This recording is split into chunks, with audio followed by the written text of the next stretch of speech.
안녕하세요, 오피입니다. 오늘 이 시간에는 저번 시간에 이어서 베어마켓에 대해서 얘기해 볼 텐데요. 저번 시간에는 베어마켓이 올지 안 올지 그거에 대해서 생각해 봤다면, 오늘은 베어마켓이 온다면 어떻게 대처해야 하는지 한번 생각해 보겠습니다. 이 베어마켓이 만약에 진짜로 온다면 그 누구도 막을 수가 없어요. 어떠한 대응을 한다 그래도 주식이 떨어지는 걸 막을 수는 없어요. 아무리 튼튼한 회사를 갖고 아무리 포트폴리오가 좋아도 좀 떨어지기 마련입니다. 하락장에 대비한다는 것은 어떤 하락장을 피하고 하락장 속에서 나만 돈을 벌 수 있다, 이것이 아니라 하락장이 왔을 때 그거에 대한 대응, 어떤 나의 리스폰스, 그리고 최대한 데미지를 줄이고 그 겨울을 나는 게 목적인 것 같아요. 개인적으로 저는 한 번도 쇼트 포지션을 가져본 적이 없어요. 한 번도 주식할 때 공매도를 해본 적이 없어요. 아마 제 생각에는 미래에도 없을 것 같아요. 댓글에서도 어떤 분이 여쭤봐 주셨는데요, 아마 거기에 대해서 좀 더 얘기할 기회가 올 것 같습니다. 제가 하는 이 하락장에 대한 대비, 제가 이 베어 마켓을 대하는 마음에 있는 베이스가 있는데요, 그 베이스는 아무래도 제가 좋아하는 워렌 버펫이 한 말에 있습니다. 그분이 그랬죠. Be fearful when others are greedy and be greedy when others are fearful. 그래서 남들이 굉장히 욕심내고 막 살 때 걱정하고, 그리고 남들이 이렇게 막 무서워하고 주식시장에 들어가지 못할 때 욕심을 내는 그 말이 제가 이렇게 베어 마켓을 대하는 저의 베이스인 것 같아요. 그래서 저번 영상에도 잠깐 말했었는데요, 하락장이 온다는 것 굉장히 무섭고 떨리는 일이지만 또 반면에 약간 두근거림이 있습니다. 그래서 제가 하락장을 대처하는 방법을 생각할 때 한 7가지를 말하겠습니다. 첫 번째, 저는 절대 타이밍을 잡으려고 하지 않아요. 무슨 말이냐면, 어떤 최고점을 잡아서 거기서 모든 스탁을 팔고 그래 하락장이 오면 제일 최저점에서 다시 사야지, 이런 생각을 하지 않습니다. 이렇게 밖에서 다 이렇게 하락장이 지나가고 또 베어마켓이 지나간 다음에 그래 2007년도 8년도 초기에 고지점에서 팔아서 다시 이 저점에서 사서 쭉 와서 지금까지 왔다면 돈을 이만큼 벌었을 거야, 왜 난 그걸 못했지, 다음에는 그렇게 해야지. 이게 그래프 보고 하면 굉장히 쉬운 것 같고 그 점을 찾을 수 있을 것 같지만, 그 안에 있으면 그 최고점을 찾을 수가 없어요. 아주 심플한 예로 코로나 사태가 일어났을 때 3월 중순에서 말 사이에 굉장히 많이 장이 떨어졌죠. 떨어지면서 생각했어요. 와, 이게 바닥에서 잡아야 되는데, 그래서 조금이라도 사야 되는데, 그래서 떨어지자마자 한 이틀 뒤에 샀어요. 근데 그게 바닥이 아니라 계속 떨어지는 거예요. 근데 샀는데 다시 사지 못하겠더라고요. 왜냐하면 계속 내려가니까 이게 더 내려가겠지 기다리다가 바닥을 치고 올라오고 있는데도 아니야, 조금 올라가다가 더 내려갈 거야. 뉴스를 보면 S&P 500가 2000선 밑으로 떨어질 거다, 이런 뉴스도 있었고요. 어떤 사람은 1500까지 갈 거다, 레이 달리오는 이번 이 사태가 디프레션으로 이루어질 거다, 막 이렇게 얘기했는데요, 아니나 다를까 이렇게 바닥 바로 치고 막 올라오는데 조금 사고 사지를 못했어요. 타이밍을 잡으려고 그런 건 아니지만, 그리고 너무 빨리 일어나서, 그리고 너무 빠른 시간 내에 이게 V자 형식으로 해서 장이 올라왔기 때문에 많이 사지는 못했지만, 그 예만 보더라도 절대 바닥이 어딘지 알기가 힘들어요. 이렇게 밖에 나와서 지금 와서 딱 보면 그래 4월 초 되기 전에 그때 샀으면, 그리고 지금까지 갖고 있었으면 굉장히 많이 올랐는데, S&P 500만 샀어도 60%가 올랐는데, 이런 생각을 할 수 있지만, 절대 그 안에 있으면 어디가 바닥인지, 이게 지금 내려가는 길인지 올라가는 길인지 알 수가 없습니다. 그래서 저는 타이밍을 잡지 않으려고 해요. 그 말뜻은 또 어떤 말이랑 가능하냐면, 그래 이제 베어 마켓이 올 거야 하고, 지금이 최고점일 거야 하고 주식을 다 팔지 않아요. 그러니까 장 밖에 나가서 그래 베어 마켓이 지나가기를 기다려야지, 저점에서 사야지 하고 팔아서 다시 들어오려는 그 마음을 갖지 않아요. 왜냐하면 아까도 말씀드렸지만 어딘지 찾을 수가 없어요. 바닥이 어딘지, 언제 나가야 되는지 전혀 알 수가 없습니다. 그래서 이 타이밍을 잡지 않는다는 말은, 지금 베어 마켓이 올 거라는 생각을 갖고 있어도 저는 주식을 다 팔고 그래 베어 마켓 왔을 때, 그리고 바닥 쳤을 때 사야지, 그런 행동을 하지 않습니다. 아마 2018년도 확 떨어졌을 때도 많은 분들이 지금 베어 마켓이 시작했구나 했었던 분들이 있고요. 심지어 2015년도에 그 장이 막 흔들렸을 때 많은 사람들이, 또 어떤 프로페셔널한 트레이더들은 있던 주식을 다 팔고 베어 마켓 바닥에서 내려가려고 가만히 있다가 장이 계속 지금 5년 동안 또 오르고 있는 거죠. 하락장이 없고 않고 계속 그냥 불마켓만 있는 거죠. 그래서 어떤 분들은 계속 그냥 사이드라인에서 지금 굉장히 많이 오르고 있는데 주식을 안 갖고 있는 분들도 있어요. 그래서 저는 아무리 베어마켓이 온다고 생각을 해도 주식을 다 팔고 다시 들어가야지, 타이밍을 잡아야지, 그런 생각을 하지 않습니다. 그리고 잘 생각해보면 이 베어마켓이 1년에서 2년 동안 간다 해도 좋은 회사를 갖고 있으면 이게 굉장히 떨어졌다가 다시 오릅니다. 다시 오르기 때문에 그 자리로 오기 때문에 별로 걱정할 게 없고요. 그리고 그동안 그 주식을 갖고 있다면 바닥에서 잡아서 올라오면 굉장한 이익을 남기겠지만 그러기가 너무 힘들고, 만약에 그냥 갖고 있어도 저 같은 경우는 디비던드가 한 2.5% 정도 나오기 때문에 전체 포트폴리오에서 2년 갖고 있어도 5%는 플러스예요. 떨어졌다가 다시 올라온다 해도 디비던드로 이득이 나는 게 수익률이 5%는 적어도 가져갈 수가 있어요. 그래서 저는 절대로 다 팔고 타이밍을 잡아야지, 그렇게 생각하지 않습니다. 두 번째, 아무래도 베어마켓이 오면 그래도 좀 포트폴리오가 움직이죠. 그래서 저는 요번에 한 번도 사지 않은 번드를 샀습니다. 뱅가드 토탈마켓 번드를 샀어요. 티커가 BND, 그래서 ETF를 좀 샀습니다. 조금이라도 좀 이 변동성을 줄이려고. 그래서 반드에 아무래도 퍼센티지가 좀 올라가는 게 좋은 것 같아요. 왜냐하면 반드를 갖고 있으면 아무래도 주식보다는 올라갔다 내려갔다 하는 게 적고, 또 2.5% 인트레스트 레이트이 계속 나오고, 그리고 만약에 베어마켓에 들어가서 이게 올라가기 시작해서 아, 이게 불마켓에 오겠구나 라는 어떤 시그널이 보이고 좀 생각이 든다면 반드는 별로 안 내려갔기 때문에 그걸 팔고 다시 주식을 살 수가 있어요. 그럼 어떤 분들은 말할 수가 있어요. 아, 그럼 왜 반드를 사냐, 그냥 캐시로 갖고 있지 라고 말할 수 있는데요, 이게 캐시로 갖고 있으면 만약에 베어마켓이 안 오면 어떡할 거예요? 그리고 계속 불마켓이면, 그러면 투자를 하지 않고 캐시만 갖고 있으면 아무런 이득이 없잖아요. 그래서 어느 정도는 반드를 갖고 있고, 반드는 캐시보다는 오르기 때문에 좀 더 나은 것 같습니다. 좀 이따 좀 말할 거지만 캐시도 갖고 있어야 돼요. 왜냐면 주식과 뭐 이런 거 사야 되니까. 그리고 세 번째는 디버시피케이션을 하는 거예요. 만약에 지금 갖고 있는 포트폴리오가 너무 한 섹터에 집중이 돼 있다면 조금 늘리실 필요가 있는 것 같아요. 예를 들어서 테크 쪽에만 너무 많이 갖고 있다, 아니면 나는 굉장히 성장주에만 너무 많이 갖고 있다, 뭐 예를 들어서 돈을 못 벌지만 미래를 보고 산 주식이 너무 많다 라고 한다면 조금 약간 트래디셔널한 뭐 뱅크 오브 아메리카라든지 아니면 뭐 프록터 앤 갬블 뭐 이런 굉장히 오래됐지만 착실하게 디비던드가 나오고 하는 좀 그런 섹터들도 내 포트폴리오에 있어서 어떤 모양으로 베어마켓이 올지 모르지만 베어마켓이 왔을 때 어떤 섹터는 타격이 클 수가 있고 또 어떤 섹터는 타격이 적을 수가 있기 때문에 디버시피케이션을 해서 좀 더 많은 종류의 주식을 갖고 있다면 아무래도 데미지를 줄일 수가 있습니다. 그리고 네 번째는요, 도박성인 투자를 좀 줄여야 돼요. 무슨 말이냐면 어떤 섹터가 굉장히 미래에 성공할 거야 해서 약간 올인을 했다거나, 아니면 어떤 종류의 회사들 그리고 어떤 종류의 주식들이 굉장히 대박을 칠 거야 라고 해서 거기에 좀 올인이 가 있다면 그거를 좀 조정할 필요가 있어요. 뭐 좀 아까 말했던 디버시피케이션이나 뭐 비슷한 말이 될 수가 있지만, 무슨 말이냐면 예를 들어서 미래에는 전기차가 굉장히 뜰 것 같아요. 그래서 전기차의 모든 전기차 회사에 투자를 했다면 조금 줄일 필요가 있어요.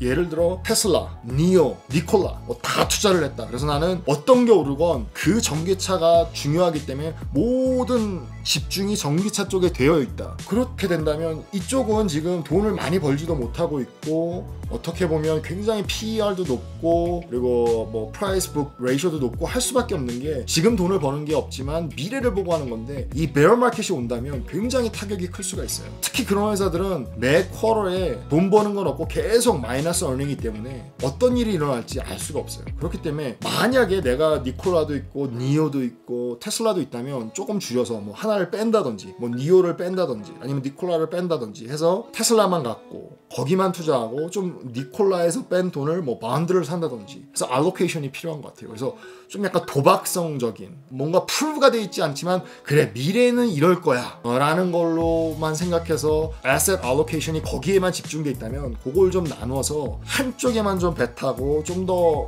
미래가 불투명한 회사의 주식은 좀 정리를 한다든지 하는 게 필요합니다.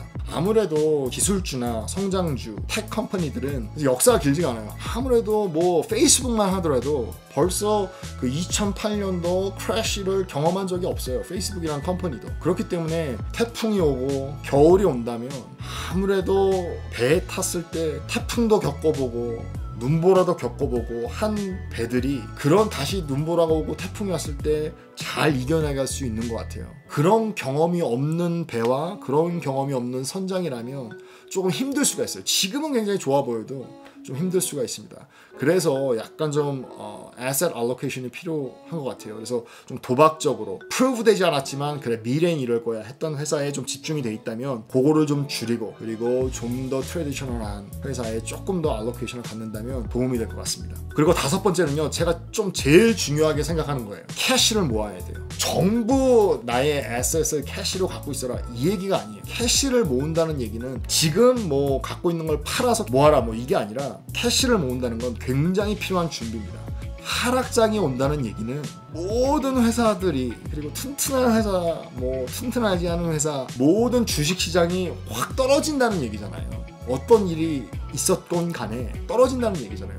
아무리 튼튼한 회사도 그 회사만 막 이렇게 막 주식이 오르고 뭐 그럴 가능성 거의 없는 것 같아요. 하지만 잘 생각해보면 그때는 워런 버핏이 얘기했듯이 기회입니다. 튼튼한 회사도 가격이 떨어지거든요. 그때 사야죠. 그때 캐시가 없으면 주식을 살 수가 없어요. 그래서 캐시를 모은다는 거, 이 하락장이 올 때 캐시를 모은다는 건 제일 필요하고 제일 중요한 준비 중에 하나입니다. 그때 사야 돈을 많이 벌 수가 있어요. 그럼 뭐가 다르냐? 좀 아까 뭐 나는 안 팔아야 된다 왜냐면 타이밍 잡지 못하는 이렇게 얘기했는데 그 얘기가 아니라 이건 내가 지금 주식 갖고 있고 그건 사이드라인으로 나간 게 아니라 내 주식 갖고 있고 갖고 있으면 계속 뭐 하락장이 안 오면 계속 불마켓이 오면 이득을 보는 거잖아요. 하지만 뒤쪽으로 계속 캐시를 모은다는 건 만약에 하락장이 왔을 때 40%가 떨어진다든지 50%가 떨어진다든지 했을 때 좋은 회사를 사모을 수가 있고 내가 지금 갖고 있는 뭐 애플 같은 회사 아니면 엔디비아 같은 회사 저는 엔디비아 기다리고 있어요. 빨리 떨어져야 엔디비아를 사는데 지금 못 사고 있습니다. 뭐 떨어졌을 때 살 수가 있잖아요. 많이 살 수가 있잖아요. 그래서 캐시를 모아야 됩니다. 버크셔 해서웨이가 언제나 캐시를 많이 갖고 있고 이렇게 잘 보면 하락장이 왔을 때 뭐 2008년도 그리고 그 전에는 2000년도 뭐 이런 하락장이 왔을 때 정말 커진 등치가 커진 게 바로 버크셔 해서웨이예요. 왜냐하면 준비를 하고 있으니까. 하락장이 왔을 때 살 수 있는 기회가 왔을 때 캐시가 있어야 살 수 있으니까 캐시를 모으는 거죠. 저도 그래서 캐시를 모으고 있습니다. 적어도 내가 갖고 있는 에셋의 한 10% 정도는 캐시가 있어야 될 것 같아요. 하락장에 예를 들어서 내가 뭐 5만 불어치 에셋이 있다, 주식이 있다, 펀드가 있다. 그러면 적어도 5천 불 정도는 캐시로 갖고 있어야지 하락장이 왔을 때 확 사고 조금이라도 내 에셋에 임팩트가 오는 것 같아요. 뭐 그 퍼센트는 높으면 높을수록 좋죠. 그리고 여섯 번째는 공부를 해야 돼요. 무슨 말이냐? 다섯 번째, 캐시를 모으는 거와 비슷한 얘기인데요. 많이 회사를 보고 어떤 회사가 좋은지 눈여겨보는 회사가 있어야 돼요. 그래야 하락장이 왔을 때 보고 있었던 회사, 어떤 회사가 좋지, 그래서 그 회사 사야지 라고 생각해야 돼요. 공부를 하게 되면 재무제표도 보고 이 회사가 캐시플로우가 어떤지도 알아둬야 하락장이 왔을 때 그래도 좀 재무 상태가 튼튼한 회사를 사야지. 하락장 왔을 때 막 아무거나 사면 그 회사 그냥 뱅크럽시 나면 어떻게 해요? 그럼 없어지는 거잖아요. 뭐 돈을 못 벌어서 이 회사가 문제가 있어서 내린 게 아니라 하락장이라 그냥 베럴 마켓이라 폭락장이 와서 그냥 리세션이 와서 회사가 싸졌구나. 그런 회사만 사야 됩니다. 그러니까 지금 계속 공부를 해두고 좋은 회사를 알아둬야 요번에 크래시 오면 난 이 회사 먼저 볼 거야. 이 회사 팍 살 거야. 그럴 수 있는 거는 지금부터 공부를 하고 준비를 해야 됩니다. 저는 몇 회사가 있어요. 기회가 되면 그것도 나누겠습니다. 공부를 하십시오. 그래서 어떤 회사가 좋은지 왔을 때 어떤 회사를 잡아야 될지 알아두어야 합니다. 일곱 번째, 계획이 필요해요. 지금 뭐 말한 게 계획 아니야. 그게 아니라 하락장이 왔을 때 어떻게 살지 계획이 필요합니다. 그냥 무작정 사면 안 돼요. 계획을 갖고 그 계획에 맞게 사야 됩니다. 저는 하락장이 왔을 때 제가 갖고 있는 캐시의 20%는 무조건 인덱스 펀드를 살 거예요. 더 좋은 기회가 있고 할 수 있겠죠. 하지만 인덱스 펀드를 살 거예요. 그 이유는 그게 바닥인지 반쯤 왔는지 알 수가 없어요. 하기 때문에 인덱스를 산다는 건 디버시피케이션도 하는 거고 크게 떨어지지도 않고 그렇다고 덜 떨어지지도 않고 어떤 마켓의 에버리지이기 때문에 에버리지를 우선 잡고 가겠다. 그 이유에서 합니다. 인덱스만 갖고 있어도 마켓의 이득을 다 볼 수 있어요. 그래서 제가 하락장이 오면 제가 갖고 있던 캐시의 20%는 무조건 인덱스를 삽니다. 그리고 성장주를 한 30% 살 거예요. 좀 약간 트래디셔널 회사를 한 30% 사고요. 그래서 80%죠. 그리고 20% 정도는 제가 사고 싶은 회사를 좀 살 거예요. 그때 가서 좀 이 회사가 있었네 좀 사고 이 회사가 있었네 좀 사고 10에서 20%는 아마 그렇게 살 것 같습니다. 그래서 30% 성장주 스노우플레이크에 대해서 얘기했는데 스노우플레이크가 굉장히 싸졌다. 그거 사고 또 구글도 좀 사고 엔비디아 꼭 사고요. 그리고 좀 트래디셔널한 회사 뭐 프록터 앤 갬블 보고 있고요. 버크셔 해서웨이 저는 요번 하락장이 오면 제일 먼저 살 거는 아마 버크셔 해서웨이를 살 것 같아요. 아직 없거든요. 한 주도 좀 떨어지면 사야 하는데